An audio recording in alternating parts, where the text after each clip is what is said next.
It seemed as though he had been falling for years. "Fly," a voice whispered in the darkness, but Bran did not know how to fly. All he could do was fall.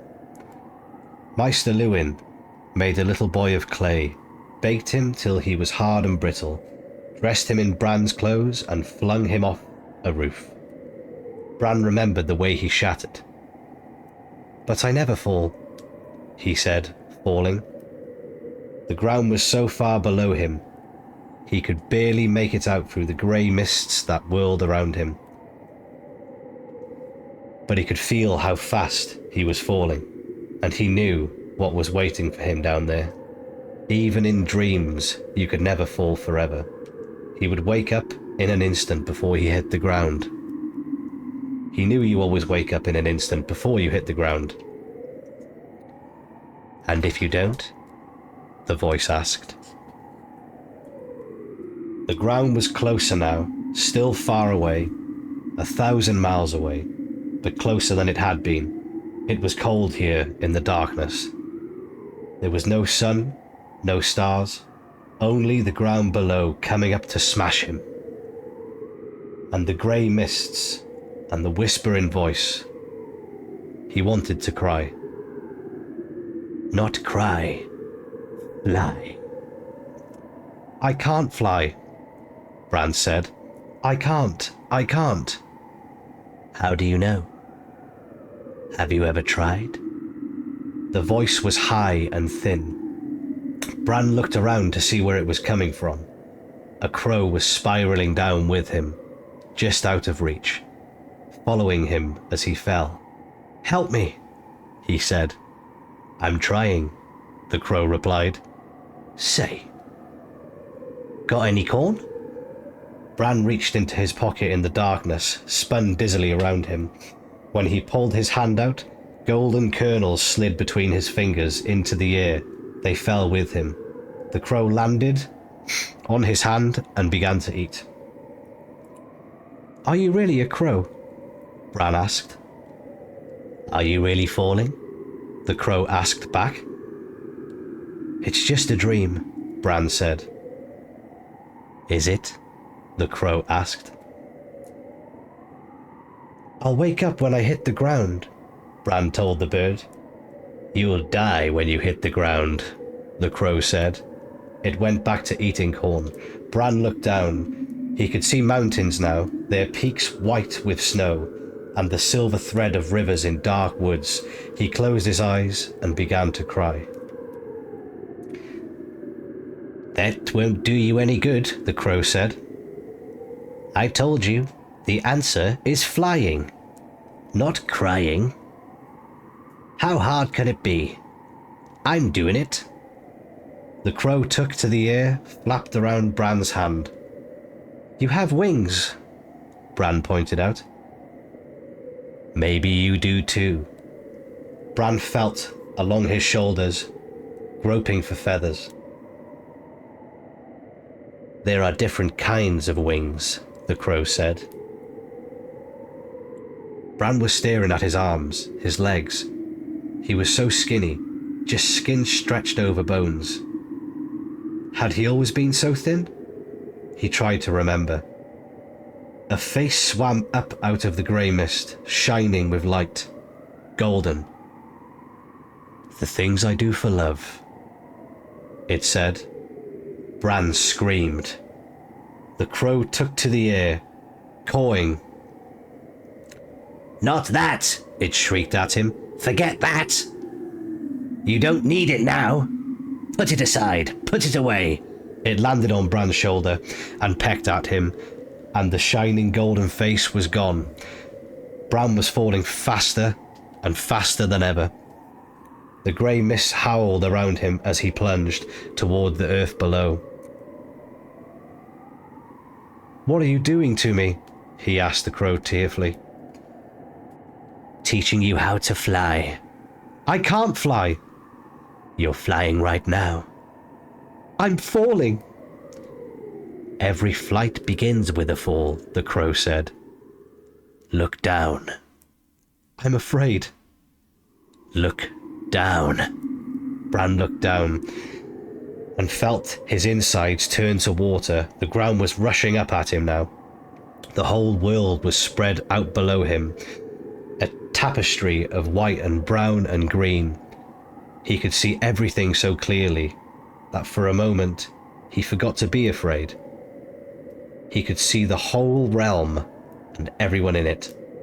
He saw Winterfell as the eagles see it, the tall towers looking squat and stubby from above, the castle walls just lines in the dirt.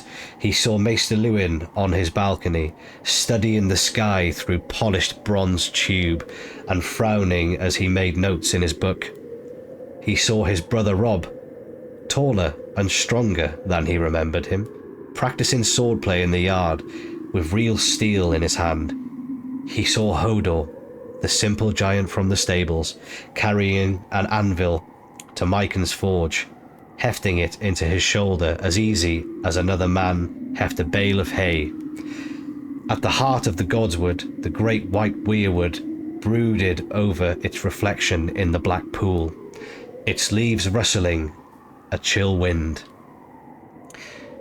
When it felt Bran was watching, it lifted its eyes from the still waters and stared back at him knowingly.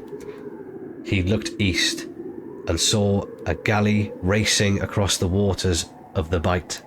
He saw his mother sitting alone in a cabin, looking at the blood-stained knife on a table in front of her, as the rowers pulled at their oars and Sir Roderick leaned across a rail, shaking and heaving. A storm was gathering ahead of them, a vast dark roaring lashed by lightning, but somehow they could not see it.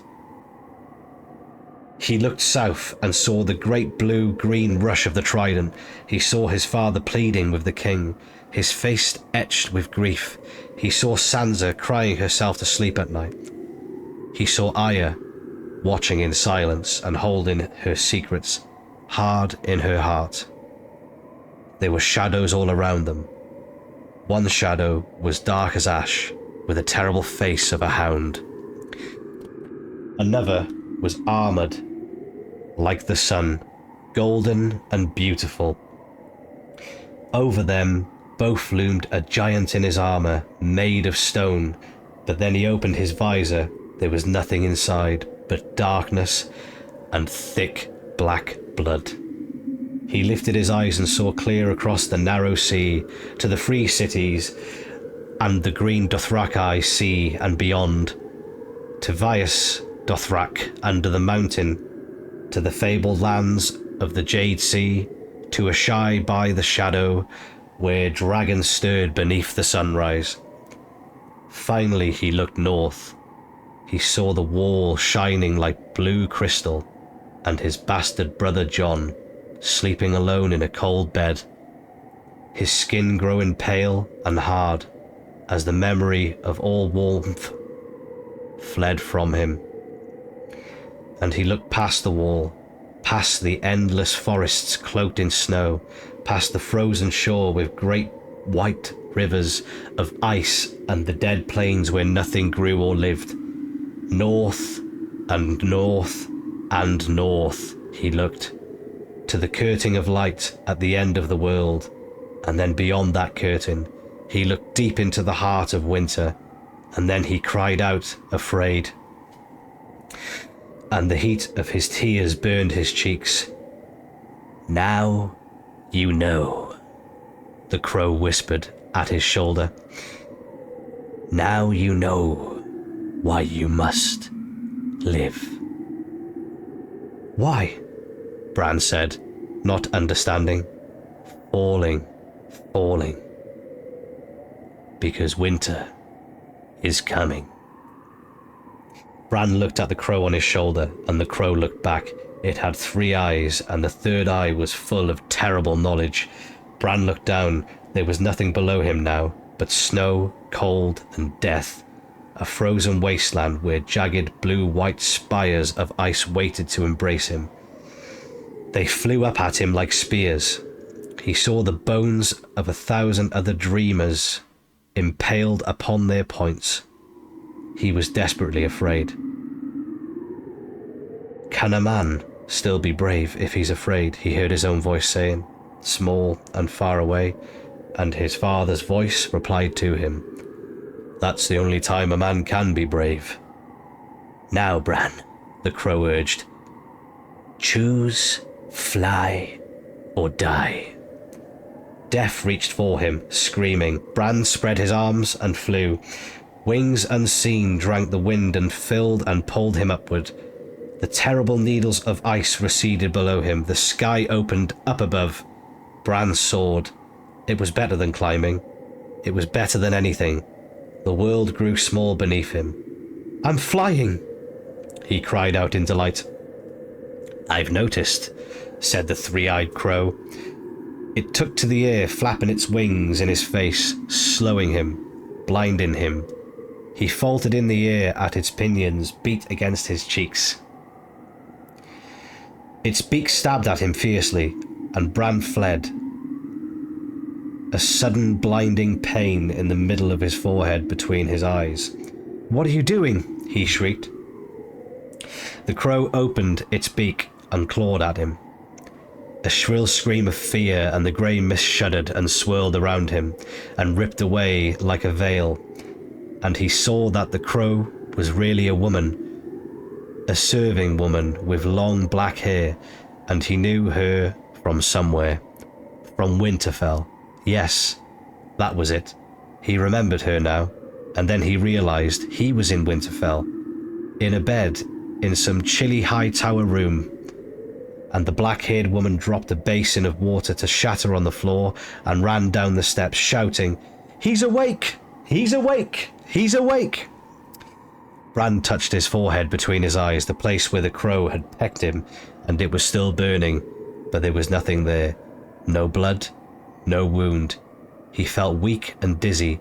He tried to get out of bed, but nothing happened. And then there was movement beside the bed, and something landed lightly on his legs. I would just like to stop the video there quickly and just say thank you if you listened so far. I'm looking to make plenty more content, plenty more little audiobooks, and hopefully improve with each one. If you have enjoyed up to this point, if you could leave a like and subscribe, it would be much appreciated to push my videos a bit more into the algorithm, and also gain a little bit of a following, because I'm going to try to upload 3 to 4 times a week. Thank you. Anyway, he's awake, he's awake, he's awake. Bran touched his forehead between his eyes, the place where the crow had pecked him. It was still burning, but there was nothing there, no blood, no wound. He felt weak and dizzy. He tried to get out of bed, but nothing happened. And then there was movement beside the bed, and something landed lightly on his legs. He felt nothing. A pair of yellow eyes looked into his own, shining like the sun. The window was open, and it was cold in the room, but the warmth that came off the wolf enfolded him like a hot bath. His pup. Then Bran realised. Or was it? He was so big now. He reached out to pet him, his hand trembling like a leaf. When his brother Robb burst into the room, breathless from the dash up the tower steps, the dire wolf was licking Bran's face. Bran looked up calmly. His name is Summer, he said. And that's the end of the chapter. Thank you very much, everyone. Hope you have a fantastic day, and good night.